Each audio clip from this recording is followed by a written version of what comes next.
Cheers.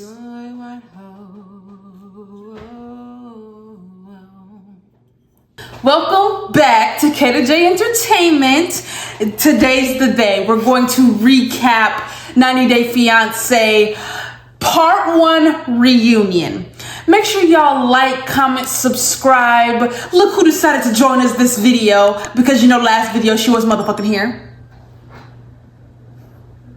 But she's here, and we both watched the fucking part 1 reunion. Now let me say something about the part 1 reunion.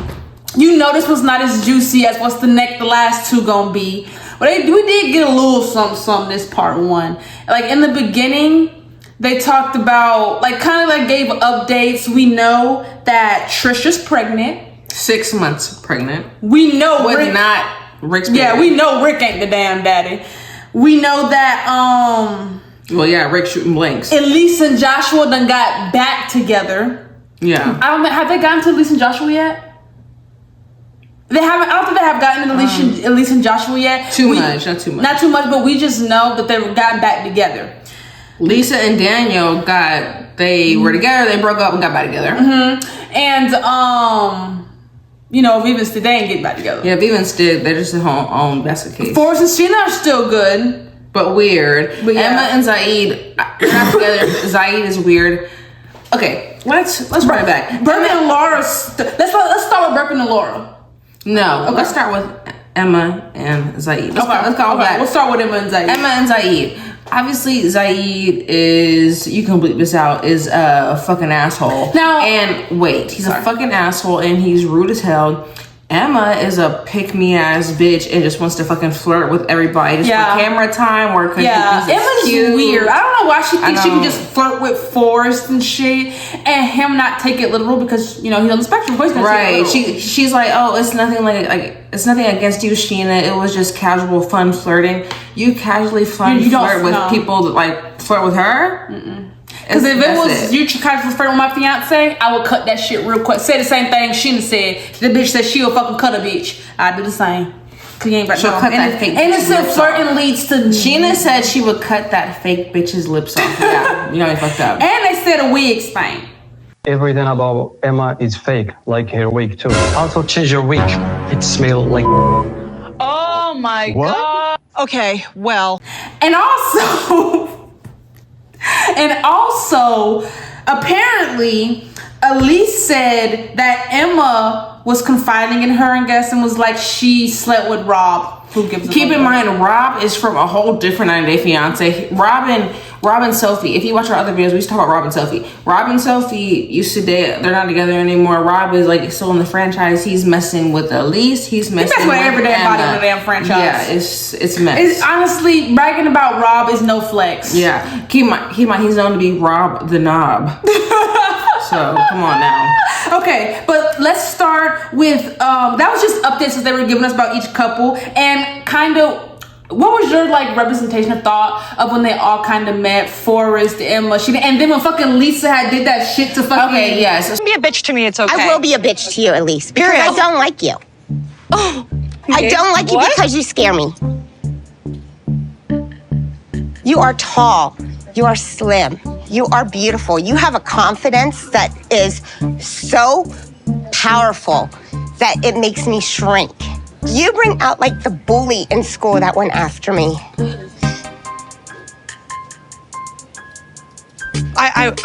at me. I'm ready to cry about it. Lisa, don't say that. I think you are like this little black widow that can just tear me down.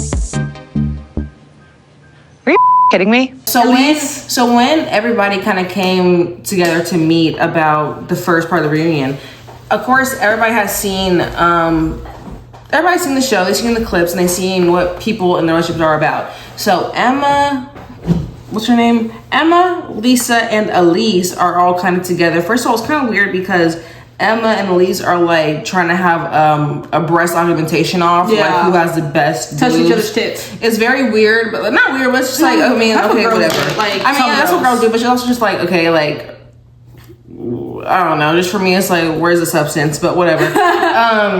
So second of all, Lisa comes into the group and she's not wearing her wig. So you already know off the bat because Elise does not like to go anywhere without her wig because she feels not even confident. Lisa. Oh, Lisa, sorry. Lisa does not go anywhere without her wig because she doesn't feel confident. So off the bat, she's on this reunion without her wig. You know she's not feel confident.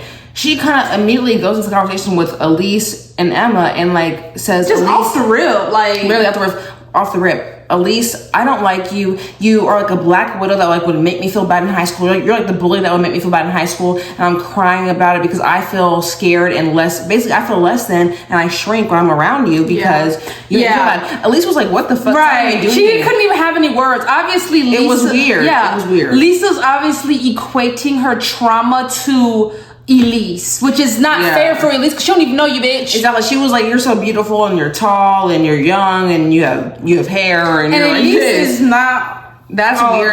Don't project onto me about your insecurities. Exactly. Because I haven't even been anything, but I see when I just met you. That whole interaction was very weird to me, and I just didn't like Lisa. I already don't like that Lisa. Right there made me not like that. Lisa. Was weird to me. So. You know, Rick came up in it. They're like, "Well, Rick, we don't even fuck with you like that for real." Any damn way. Rick's like, "Hold the fuck up," because Rick's conditioned, but he can't take it. We know that about Rick. And then everybody was kind of just sizing up each other, filling up each other. Yeah, they really were sizing each other up. They were like, who was the biggest bitch? Sorry, who was the biggest, like, whatever. They were just trying to see, like, what everybody's about. Which was kind of, not weird to me. I expect that, but it was like, did y'all not think that everybody else would have a personality? Okay, so yes, they were sizing each other up. We're going to start with Birkin and Laura. Babe, can you please explain a little bit what happened with Birkin and Laura? No, Birkin and Laura, babe, that was not Babe's favorite couple. And I understand it was a little bit of a slow burn, but it got interesting towards the end. Laura is a pick-me. Yes, she's still stuck in high school. Yeah, I think, in the reunion, she kind of had people on her side.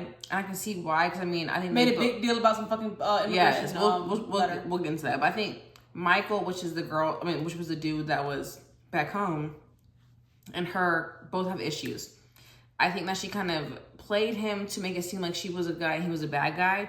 But in reality, Laura brought a letter from immigration. Disclaimer.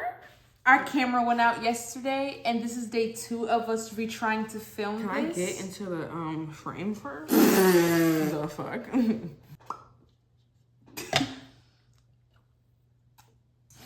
Disclaimer. This is day 2 of trying to film this because we tried to film yesterday. The camera went out. We're retrying again today. We're gonna just start where we left off. This is why we have different clothes on, and my hair looks different and all that stuff. So we're back. Like, comment, subscribe. It's only gonna get better from here. We can only go up from here. We're still talking about Birkin and Laura. Okay?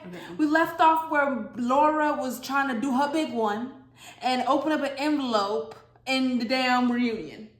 And Birkin was, the letter was just like, keep doing what you're doing, basically. And what she thought was her big one was not. Okay? And then they bring Michael. Sean, by the way, we love Sean. Horns for something extravagant. Not horns for Sean. Clap it up for Sean. Sean, that's the right. Girl, you asked the right questions and you asked at the right time and with the right cadence because they were all trying to fall for what Birkin has been saying. Birkin. Are trying to comfort Laura and like talking about Birkin like paid off his he debt. says he's paid off his debt. He said he wanted is that big. Gonna put you back more in debt? Right. He said he wanted big in the lotto. He paid his debt off. Sean asked the right question, said, so since you paid off your debt, are you still gonna gamble? He's talking about something. No, we know that's a damn lie. And then on top of that, they were asking, it's so convenient. Sean asked, when did you get this payout? Why did you tell her, Birkin, why did you tell Laura about the payout? He's gonna say, because he just got it like today or like the other day. And that's very suspicious. The timing of that doesn't make sense. And at the end, they also were like, oh, it's suspicious. It's suspicious. Yes. But they don't really want to clock this right. too. And then they bring Michael out. First of all, it's he say, she say with Michael and Laura. So disrespectful. Michael was jealous that I wasn't giving him the attention that I normally gave him. Wow.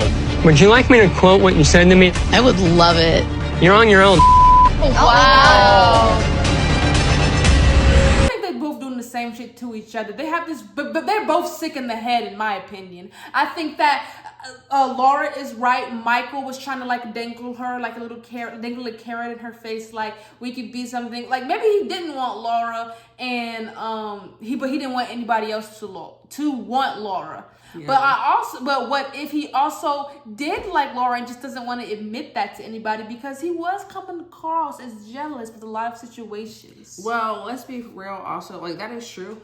But also, Laura be weird too. She's sick as well. She told BeerCon that Michael came on to her when in reality she came on to him. Yeah. And then she kind of threatened BeerCon in some situations to like kind of go and be with Michael instead of like when he pissed her off. Yeah. Because remember she was like, "Oh, you said this. Don't worry, I'm gonna be gone." Like like go back to America with Michael. So Sick they fucks. both are weird. They're both weird, but they didn't reconcile their friendship. And honestly, that might be for the best. I think they both bring out the worst in each other, to be honest with you. And yeah, that was Birkin and Laura. Like we talked a little bit about Aviva and Stig, just a little bit. That he really don't give a fuck still. Right. And Aviva and Stig, honestly, their whole storyline, no tea, no shade. They're very predictable. Everything that happened, I predicted was going to happen the first time I saw them because. Yeah. Look at the material. Yeah. We already talked about Emma Zaid. They really didn't talk about Lisa and Daniel. We do know that Lisa and Daniel, after they broke up, they got back together. Then they broke up again.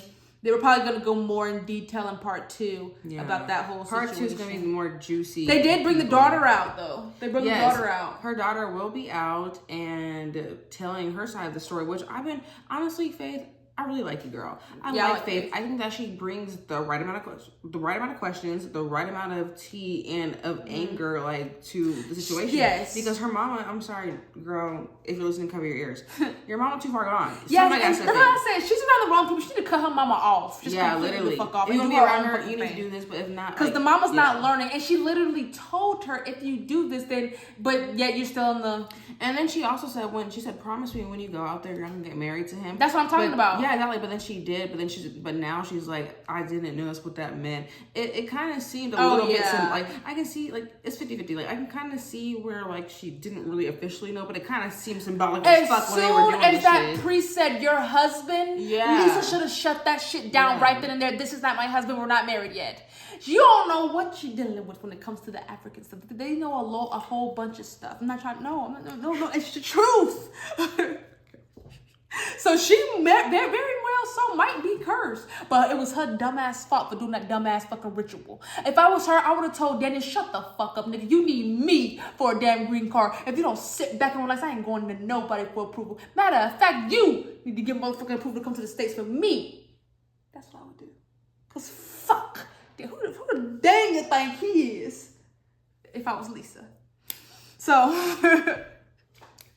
Fucking Elise and Joshua's back together. We knew this. I think we've already talked about this. And you know Rick and Trisha. So a lot we didn't get to talk about. We didn't see what's going on with Forrest and Sheena yet. Not Rick and Trisha. Barely Elise and Joshua. So we have to stay tuned to part 2. And a little bit of Lisa and Daniel. Lisa and Daniel, I mean, they're going to come back with some more stuff. We just saw a little sneak peek of what they have. So this was like, you know, how they get you like the intro episode. The intro episode. And then we're going to have the meat and the bones later. Yeah. So I know this is a short video, but we're going to get more into depth in part 2 when we start getting into the juicy shit, the shit that we actually care about, okay? Make sure y'all like, comment, subscribe, comment what you guys want to see us to recap to next. Love you. Bye. We'll see you next video. Peace. Like a glance from the past, you can see the dark, you frame your. Don't need much, so fuck my wealth.